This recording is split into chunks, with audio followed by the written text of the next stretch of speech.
আসসালামু আলাইকুম। আজকে এই গরুটাকে আমি কিনে নিলাম। এই গরুটা গ্রাম থেকে কিনে নিয়ে আসতেছিল ওই যে আমার যে পরিচিত ব্যাপারী।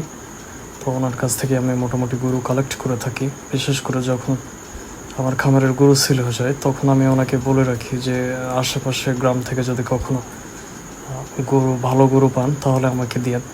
তো এই গরুটাকে আজকে কিনে নিয়ে আসতেছিল, তো আমাকে ফোন করে বলে যে একটা গরু পাইছি। তো গরুটা আমাকে দেখতে বলে, তো গরুটা দেখে আমি চয়েস করে কিনে ফেলি।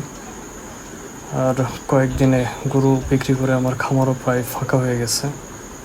আর হাটে নর্মালি এখন যেহেতু আবহাওয়াটা অত্যাধিক গরম, এই জন্য হাটে আমি যাইতে চাচ্ছি না, কারণ এই রোদ গরমের মধ্যে হাটে গেলে খুবই অস্বস্তি লাগে।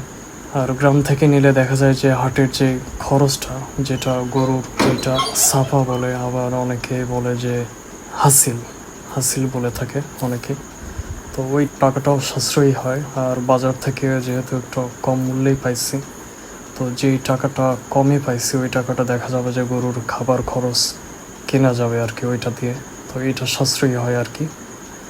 তো এই গরুটাকে আমি 40,500 টাকায় কিনে নেই। আর বডি স্ট্রাকচার মোটামুটি অনেক ভালো আছে, ফ্যাটেনিং করার জন্য একদম বেস্ট একটা গরু। তো নর্মালি এই গরুগুলো খুব তাড়াতাড়ি হেলথ ইমপ্রুভ হয়।